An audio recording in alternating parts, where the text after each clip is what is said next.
ಹಾಸನ ಜಿಲ್ಲೆಯ ಮಲೆನಾಡು ಭಾಗದಲ್ಲಿ ಇವತ್ತು ಕೂಡ ಮಳೆಯ ಆರ್ಭಟ ಜೋರಾಗಿದೆ. ಅದರಲ್ಲೂ ಕೂಡ ಪಶ್ಚಿಮ ಘಟ್ಟ ವ್ಯಾಪ್ತಿಯ ಶಿರಾಡಿ ಘಾಟ್ ಹಾಗೆ ಬಿಸ್ಲೆ ಘಾಟ್ ವ್ಯಾಪ್ತಿನಲ್ಲಿ ಅತಿ ಹೆಚ್ಚಿನ ಪ್ರಮಾಣದಲ್ಲಿ ಮಳೆಯಾಗ್ತಿದೆ. ಮಳೆಯಿಂದಾಗಿ ಸಾಕಷ್ಟು ಅವಾಂತರಗಳ ಸರಣಿಯ ಸೃಷ್ಟಿ ಆಗ್ತದೆ. ಪ್ರಮುಖವಾಗಿ ರಸ್ತೆಗೆ ಮರಗಳು ಉರುಳು ಬೀಳ್ತಕ್ಕಂಥದ್ರಿಂದಾಗಿ ವಾಹನ ಸಂಚಾರಕ್ಕೆ ದೊಡ್ಡ ಸಮಸ್ಯೆ ಆಗ್ತಿದೆ. ನಾವೀಗ ಬಿಸ್ಲೆ ಘಾಟ್ನ ಅಡ್ಡಹೊಳೆ ಸೇತುವೆ ಸಮೀಪ ಇದ್ದೀವಿ. ಬಿಸ್ಲೆ ಘಾಟ್ ಇದು. ಇಲ್ಲಿಗೆ ಈ ಒಂದು ಮಾರ್ಗದಲ್ಲಿ ಏನು ಧರ್ಮಸ್ಥಳ ಕುಕ್ಕೆ ಸುಬ್ರಹ್ಮಣ್ಯಕ್ಕೆ ತೆರಳತಕ್ಕಂಥ ಪ್ರತಿನಿತ್ಯ ಸಾವಿರಾರು ವಾಹನಗಳು ಓಡಾಡ್ತವೆ. ಈ ಮಾರ್ಗದಲ್ಲಿ ಬೃಹತ್ ಆಗಿರ್ತಕ್ಕಂಥ ಮರ ರಸ್ತೆಗೆ ಉರುಳು ಬಿದ್ದಿದೆ, ನಾವು ನೋಡ್ಬೋದು. ಇದೊಂದು ಎಡಭಾಗದಲ್ಲಿ ಪ್ರಪಾತ, ಬಲಭಾಗದಲ್ಲಿ ರಿಸರ್ವ್ ಫಾರೆಸ್ಟ್ ಇರ್ತಕ್ಕಂಥ ಒಂದು ಪ್ರದೇಶ. ಎರಡೂ ಭಾಗದಲ್ಲೂ ಕೂಡ ಮರಗಳು ರಸ್ತೆಗೆ ವಾಲಿರ್ತವೆ. ಯಾವ ಕ್ಷಣದಲ್ಲಿ ಬೇಕಿದ್ರೂ ಕೂಡ ಮರಗಳು ಉರುಳು ಬೀಳ್ಬೋದಾಗಿರ್ತಕ್ಕಂಥ ಆತಂಕ ಇದೆ. ನೋಡ್ತಾ ಇದ್ದೀವಿ, ಆ ಕಡೆ ಸಾಕಷ್ಟು ಸಂಖ್ಯೆ ಬೈಕ್ ಸವಾರರು ಬಂದು ಆ ಬದಿಯಲ್ಲಿ ನಿಂತಿದ್ದಾರೆ. ಮತ್ತೊಂದು ಬದಿಯಲ್ಲಿ ಬಸ್ಗಳು, ಕಾರುಗಳೆಲ್ಲವೂ ಕೂಡ ನಿಂತಿದ್ದಾವೆ. ಎಲ್ಲರೂ ಕೂಡ ಕನಿಷ್ಠ ಸುಮಾರು 1 ಗಂಟೆ ಮೇಲಾಗಿದೆ ಮರ ಬಿದ್ದು. ಇನ್ನೂ ಕೂಡ ಇಲ್ಲಿ ರೀಚ್ ಆಗಲಿಕ್ಕೆ ಕೂಡ ಸಮಸ್ಯೆ ಇದೆ. ಇಲ್ಲಿ ಯಾವುದೇ ನೆಟ್ವರ್ಕ್ ಸಿಗೋದಿಲ್ಲ. ಮರ ಬಿದ್ದಿದೆ ಅಂತೇಳಿ ವಿಚಾರ ಮುಟ್ಟಿಸ್ಲಿಕ್ಕೆ ಕೂಡ ಸಾಕಷ್ಟು ಸಮಯ ತೆಗೆದುಕೊಳ್ತದೆ ಅಂತ ಒಂದು ಪ್ರದೇಶ ಇದು. ಸೊ ಇಲ್ಲಿ ಸಾಕಷ್ಟು ಜನ ಪ್ರವಾಸಿಗರಿಗೆ ಸ್ಟ್ರಕ್ ಆಗಿದ್ದಾರೆ, ಯಾತ್ರಿಕರಿಗೆ ಸ್ಟ್ರಕ್ ಆಗಿದ್ದಾರೆ. ಇಲ್ಲಿ ಯಾರಿಗೂ ಕೂಡ ಇನ್ನೂ ಕೂಡ ಬಂದು ಮರವನ್ನು ತೆರವು ಮಾಡ್ತಕ್ಕಂಥ ಪ್ರಯತ್ನ ಆಗಿಲ್ಲ. ನೋಡ್ತೀವಿ, ಬಸ್ ಕೂಡ ಇಲ್ಲಿ ನಿಂತಿದೆ. ಸೋಮವಾರಪೇಟೆ ಸುಬ್ರಹ್ಮಣ್ಯಕ್ಕೆ ತೆರಳತಕ್ಕಂಥ ಬಸ್ ಅದು. ಅದರಲ್ಲೂ ಕೂಡ ಸಾಕಷ್ಟು ಪ್ರಯಾಣಿಕರಿದ್ದಾರೆ. ಅವರೆಲ್ಲರೂ ಕೂಡ ಕಾರಲ್ಲಿ ಇರ್ತಕ್ಕಂಥವ್ರು, ಬಸ್ನಲ್ಲಿ ಇರ್ತಕ್ಕಂಥವ್ರು ಎಲ್ಲರೂ ಕೂಡ ಇಲ್ಲೇ ಈಗ ಸ್ಟ್ರಕ್ ಆಗಿದ್ದಾರೆ. ಜೊತೆಗೆ ಈಗ ಇದೊಂದು ಮರ ಮಾತ್ರ ಬೀಳುತ್ತೆ ಅಂತ ನಾವು ನೋಡ್ಬೋದು, ಎಡಭಾಗದಲ್ಲಿ ಗಮನಿಸ್ಬೋದು. ಹಾಗೇನೆ ಇಲ್ಲಿ ಸಾಕಷ್ಟು ಇಡೀ ದಾರಿಯುದ್ದಕ್ಕೂ ಏನು ಬಿಸಿಲೆ ವ್ಯೂ ಪಾಯಿಂಟ್ ಇದೆ, ಅಂದರೆ ಕೂಡ್ ರಸ್ತೆಯಿಂದ ಶುರುವಾದರೆ ಮುಂದೆ ಬಂದು ಒಂದು 5 ಕಿಲೋಮೀಟರ್ ಮುಂದೆಯಿಂದ ಶುರುವಾದರೆ ಇಲ್ಲಿ ಈ ಒಂದು ರಸ್ತೆ ಎಂಡಾಗವರೆಗೂ ಕೂಡ ರಸ್ತೆಯ ಎಡ ಮತ್ತು ಬಲಭಾಗದಲ್ಲಿ ಕೂಡ ಇಲ್ಲಿ ಮರಗಳು ಇದೇ ರೀತಿಯ ರಸ್ತೆಗೆ ಸಾಕಷ್ಟು ವಾಲಿದ್ದಾವೆ. ಈಗ ಒಂದು ವಾರದಲ್ಲಿ ಸುಮಾರು 50-60 ಮರಗಳು ರಸ್ತೆಯಲ್ಲಿ ಉರುಳು ಬಿದ್ದಿದೆ. ನಾವು ಆಗಲೇ ಕಾರ್ನಲ್ಲಿ ತೋರಿಸ್ಕೊಂಡು ಬಂದಾಗೇ ಇದೊಂದು ದುರ್ಗಮ ಹಾದಿ.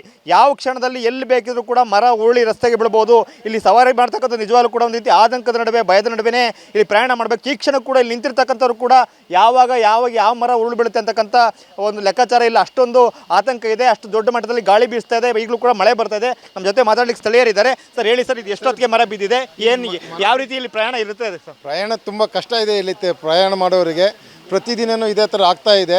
ಇವತ್ತು ಬೆಳಗ್ಗೆ 4 ಗಂಟೆ ಬಸ್ಸು 4 ಗಂಟೆಗೆ ಹೋಗೋದು 8 ಗಂಟೆಗೆ ಹೋಗಿದ್ದಿತ್ತು.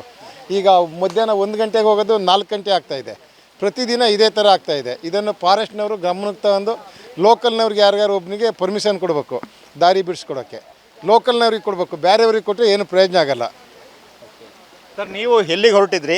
ತಾವು ಎಷ್ಟೊತ್ತಿಂದ ಎಲ್ಲಿದ್ದೀರಿ? ಎಷ್ಟೊತ್ತಿಗೆ ಮರ ಬಿತ್ತು? ತಾವು ಯಾರಿಗಾರು ಸಂಬಂಧಪಟ್ಟರೆ ಗಮನಕ್ಕೆ ತರಕ್ಕೆ ಸಾಧ್ಯ ಆಯ್ತು? ನೆಟ್ವರ್ಕ್ ಕೂಡ ಸಿಗೋದಿಲ್ಲ ಇಲ್ಲಿ. ಸರ್, ನಾವು ಕುಶಾಲನಗರದಿಂದ ಸುಬ್ರಹ್ಮಣ್ಯಕ್ಕೆ ಹೋಗ್ತಾ ಇದ್ವಿ. ನಾವು ಅದು ಮರ ಬೀಳ್ದೆ 2 ನಿಮಿಷ ಮುಂಚೆನೇ ಇಲ್ಲಿ ಬಂದಿರೋದು.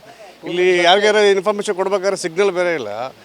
ಹೆಚ್ಚು ಕಡಿಮೆ 1.5 ಗಂಟೆ ಆಯ್ತು ನಾವು ಇಲ್ಲಿ ನಿಂತು. ಯಾರಿಗೆ ಮಾಹಿತಿ ಕೊಡ್ಬೇಕು ಅನ್ನೋದು ಗೊತ್ತಾಗ್ತಿಲ್ಲ. ಮತ್ತು ನಮ್ಮ ಬಸವರಾಜ್ ಸರ್ ಅವರು ಬಂದು ಪರಮೇಶ್ವರ್ ಅವರು ಬಂದಮೇಲೆ ಮತ್ತೊಂದು ಗಾಡಿ ರಿಟರ್ನ್ ಕಳಿಸಿ ಇಲ್ಲಿ ಬಿಸ್ಲೆ ಚೆಕ್ ಪೋಸ್ಟ್ಗೆ ಹೇಳಿದ ಮೇಲೆ ಇನ್ನೂ ಬರ್ತೀನಿ ಅಂತ ಹೇಳ್ತಿದ್ದಾರೆ. ಇನ್ನೂ ವೇಟ್ ಮಾಡ್ತಾ ಇದ್ವಿ, ಇನ್ನು ಯಾರು ಬರ್ತಾ ಇಲ್ಲ. ಬಸ್ನಲ್ಲಿ, ಕಾರ್ನಲ್ಲಿ ಮಕ್ಕಳು ಇರ್ತಾರೆ, ಮಹಿಳೆಯರು ಇರ್ತಾರೆ, ವೃದ್ಧರು ಇರ್ತಾರೆ. ಇಲ್ಲಿ ಯಾವುದೇ ಒಂದು ಏನು ಫೆಸಿಲಿಟಿ ಕೂಡ ಇಲ್ಲಿ ಸಿಗೋದಿಲ್ಲ. ದಾರಿನಲ್ಲಿ ಏನು ಫೆಸಿಲಿಟಿ ಇಲ್ಲ ಸರ್. ಯಾವುದು ಮಾಹಿತಿ ಕೂಡ ಸರಿಯಾಗಿ ಇಲ್ಲಿ ಇಲ್ಲ. ಚೆಕ್ ಪೋಸ್ಟಲ್ಲಿ ಈ ಮಾರ್ಗದಲ್ಲಿ ಹೋದ್ರೆ ಸಿಗ್ತಲ್ಲ, ಯಾರು ಕೂಡ ಇಲ್ಲಿ ಮಾಹಿತಿ ಕೊಡೋದು ಕೂಡ ಇಲ್ಲ.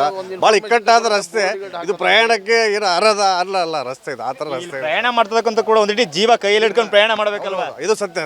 ಜೀವ ಕೈಯಲ್ಲಿ ಹಿಡ್ಕೊಂಡೇ ಈ ರೋಡಲ್ಲಿ ಓಡಾಡ್ಬೇಕು. ಆ ಥರ ಇದೆ ರಸ್ತೆ ಇದೆ ಸರ್. ಮಳೆಗಾಲದಲ್ಲಿ ಇಲ್ಲಿ ಮರ ಕೂಡ ಇಲ್ಲಿ ನೋಡ್ತಾ ಇದ್ದಾರೆ. ನೀನು ಮರ ಕೂಡ ಬೀಳು ಆಗಿದೆ. ಇಲ್ಲಿ ನಿಂದ್ರಕ್ಕೂ ಭಯ ಆಗ್ತದೆ. ಆ ಥರ ರಸ್ತೆ ಇದೆ. ಒಂದು ರೀತಿ ರುದ್ರ ರಮಣೀಯ ಅಂತಾರಲ್ಲ, ಅಂದ್ರೆ ಭಯದ ನಡುವೆ ಒಂದು ಸುಂದರವಾದ ಒಂದು ಪ್ರಯಾಣ ರೀತಿ. ಅದೇ ಥರ ನಾವು ನೇಚರ್ ಸವಿಲಿಕ್ಕೆ ಬಂದಿರೋದು. ಇದು ಜೀವಕ್ಕೆ ಬನ್ನಿ ಸರ್, ಹೇಳಿ ಸರ್, ನೀವು ಇಲ್ಲಿ ಸ್ಥಳೀಯರ ಅಥವಾ ಎಲ್ಲಿ ಹೊರಟಿದ್ರಿ ಸರ್? ನೀವು ಸರ್, ನಮ್ಮ ಬೆಂಗಳೂರು ಯಾವಾಗಲೂ ಬರ್ತಾ ಇರ್ತೀವಿ ನಾವು. ಬಟ್ ನಾವು ಬೈಕ್ ರೈಡ್ ಓಕೆ, ಇದು ನೆಟ್ವರ್ಕ್ ಒಂದು ಸಿಕ್ಕಿದ್ರೆ ಎಲ್ಲ ಪರ್ಫೆಕ್ಟ್ ಆಗಿರುತ್ತೆ ಅದೊಂದು. ಬಟ್ ನೋಡಿ KSRTC ಬಸ್ಸಲ್ಲಿ ಇಲ್ಲಿ ನಿಂತ್ಕೊಂಡಿದೆ. ಪಾಪ ಪಬ್ಲಿಕ್ ಅದೆಲ್ಲ ಅರ್ಜೆಂಟ್ ಹೋಗ್ಬೇಕಾಗಿರುತ್ತೆ. ಊಟ ತಿನ್ಬೇಕಾಗುತ್ತೆ, ಅವರು ಟೇಸ್ಬಲ್ಲಿ ಇರ್ತಾರೆ. ಬಟ್ ಈ ಥರ ಆಗ್ಬಿಟ್ರೆ ಟೈಮಿಂಗ್ಸ್ 2 ಅವರ್ 3 ಅವರ್ ಅಂದ್ಬಿಟ್ರೆ ಪಾಪ ಅವ್ರು ಅರ್ಜೆಂಟ್ ಹೋಗೋರು ಬರೋರು ಎಲ್ಲ ಹೆಂಗೆ ಹೋಗ್ಬೇಕಾಗುತ್ತೆ ಹೇಳಿ? ಮತ್ತೆ ಇಲ್ಲಿ ನಿಂತಿರ್ಲಿಕ್ಕೂ ಕೂಡ ಭಯನೇ ಅಲ್ವಾ? ಎಲ್ಲಿ ಎಡಬಲ ಮರಗಳು ಯಾವ ಬೇಕಾದ್ರೆ ಬೀಳ್ಬೋದು. ಇಲ್ಲಿ ಯಾವಾಗ ಬೀಳುತ್ತೆ ಅಂತಲೂ ಹೇಳೋಕ್ಕಾಗಲ್ಲ. ಮರಗಳೆಲ್ಲ ಫುಲ್ಲು ವಾಲ್ಕೊಂಡಿದೆ. ಸೊ ಒಂದು ಸೇಫ್ಟಿ ಇಲ್ಲ, ಒಂದು ಇದಿಲ್ಲ. ರೋಡ್ ಸೈಡಲ್ಲಿ ಒಂದು ನೋಡು ಸಿಗ್ನಲ್ ಇಲ್ಲ. ರೋಡ್ ಸೈಡ್ ಇದು ದಡಗಳು ಕಟ್ಟಿಲ್ಲ. ಸ್ವಲ್ಪ ರೈಟ್ಗೂ ಇದಾದರೂ ಕೂಡ ಕೆಳಗಡೆ ಹೊರಟೋಗ್ಬಿಡ್ತಾರೆ ಗಾಡಿಲಿ. ಅಷ್ಟು ಆಗ್ಲೇ ಏನೋ ಹೇಳ್ತಾ ಇದ್ರಿ. ಈಗ ಸಾಮಾನ್ಯವಾಗಿ ಮರ ಬಿದ್ದರೆ ಎಷ್ಟು ಅವರ್ ಹಿಂಗೆ ಜನ ಇಲ್ಲಿ ನಿಂತ್ಕೋಬೇಕಾಗುತ್ತೆ? ಇನ್ನು ಕೆಲವು ಸರಿ ಎಲ್ಲ ಬಿಸ್ಲೆ ಗಣೇಶ ಅಂತಿದ್ದಾರೆ. ಅವ್ರಿಗೆ ಹೋದ ಸರಿ ಕೊಟ್ಟಿದ್ರು. ಹೋದ ಸರಿ ಪರ್ಮಿಷನ್ ಕೊಟ್ಟಾಗ ಅವ್ರು 1 ಗಂಟೆನೂ ಈ ಥರ ಹಾಕ್ಬಿಟ್ಟಿರಲಿಲ್ಲ. ಇದೇ ಥರ ಈ ಸರಿನೂ ಅದೇ ಥರ ಗಣೇಶ ಅವರಿಗೆ ಕೊಟ್ಟರೆ ಅವರು ರೆಡಿ ಮಾಡಿಕೊಡ್ತಾರೆ ಲೋಕಲ್ನವ್ರು. ಅವರು ಬಿಸ್ಲೆ ಗಣೇಶ್ ಅವ್ರಿಗೆ ಕೊಡಬೇಕು. ಅಲ್ಲ ಸರಿಯಾಗಿ ಅದೇ ಗುತ್ತಿ ಕೊಡೋದು. ಪ್ರತಿ ಸಲ ಮಳೆಗಾಲದಲ್ಲೂ ಇದೇ ಪರಿಸ್ಥಿತಿ ಅಲ್ಲ. ಸರಿ ಮಳೆಗಾಲದಲ್ಲೂ ಇದೇ ಥರ ಆಗ್ತದೆ. ಫಾರೆಸ್ಟ್ನವರಂತೂ ಏನು ಮಾಡೋದೇ ಇಲ್ಲ. ಫಾರೆಸ್ಟ್ನವ್ರು ಏನಿದ್ರು ಮರ ಬಿದ್ದರೆ ಗಾಡಿಗೆ ತೆಗೆದು ಹಾಕಿದ್ರೆ ಮಾತ್ರ ಅವ್ರು ಬರ್ತಾರೆ ಫಾರೆಸ್ಟ್ನವರು. ಅಲ್ಲಿ ತನಕ ಫಾರೆಸ್ಟ್ನವ್ರು ಬರೋದಿಲ್ಲ. ಇದು ಬಿಸ್ಲೆ ಘಾಟ್ನ ಅಸಲಿ ಸಮಾಚಾರ. ಅಂದರೆ ಅಷ್ಟು ಒಂದು ಆತಂಕದ ರಸ್ತೆ ಇದು. ಮಳೆಗಾಲ ಶುರುವಾದರೆ ಮಳೆ ಎಷ್ಟು ದಿನ ಬರುತ್ತೆ ಅಷ್ಟು ದಿನ ಕೂಡ ಈ ಮಾರ್ಗದಲ್ಲಿ ಪ್ರಯಾಣ ಮಾಡ್ತಕ್ಕಂಥವ್ರು ಎಲ್ಲರೂ ಕೂಡ ಜೀವ ಕೈಯಲ್ಲಿ ಹಿಡಿದು ಓಡಾಡಬೇಕು. ಹಾಗಾಗಿ ಅರಣ್ಯ ಇಲಾಖೆ ಇರ್ಬೋದು, ಜಿಲ್ಲಾಡಳಿತ ಇರ್ಬೋದು, ಇದಕ್ಕೆ ಯಾವ ರೀತಿಯಾಗಿರ್ತಕ್ಕಂಥ ಒಂದು ಪರಿಹಾರ ಕಂಡುಕೊಳ್ಬೇಕು ಅನ್ನೋ ನಿಟ್ಟಿನಲ್ಲಿ ಕ್ರಮ ವಹಿಸಬೇಕು ಅಂತಕ್ಕಂಥ ಒತ್ತಾಯ ಇಲ್ಲಿ ಪ್ರಯಾಣ ಮಾಡ್ತಕ್ಕಂಥ ಸವಾರರದು. ಕ್ಯಾಮ್ರಾಮನ್ ಮಹೇಶ್ ಜೊತೆ ಮಂಜುನಾಥ್, KB, TV9 ಹಾಸನ.